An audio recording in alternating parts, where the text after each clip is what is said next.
Hey everybody, we're going to go ahead and fix that garage heater that won't light up, and this might even work inside your home with your regular heater. So you try turning on the heat, you hear the blower start, and the flames just don't kick on. Well, I got a fix for that.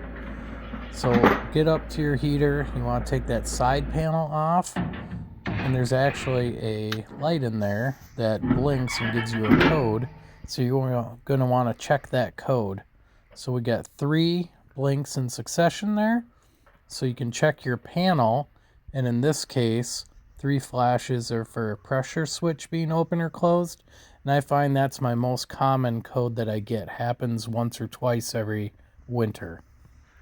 So what you do is you take the hose off the blower motor there where the fan is, and it goes up into that sensor, and you can blow and suck on that. But what I found is the actual hole there is plugged up. So I get a little piece of wire and I clean that out. Be gentle with it though, you just want to get all that gunk out of there. And it could just be from dust from inside the garage, could be coming down from the actual chimney portion of it. Who knows, but you gotta clean it out. So now you can see through it. Wiggled around good. Make sure you don't break off your piece of metal in there.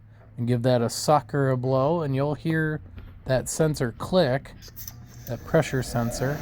Push the back on, and right away you should see that your light is now doing a steady blink, and that means everything's checking out.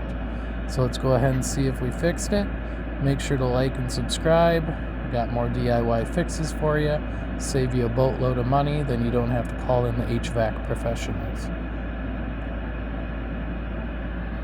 And once it senses everything is good, it should fire right up. Boom, there we go. Alright, thanks for watching, appreciate it, follow for more.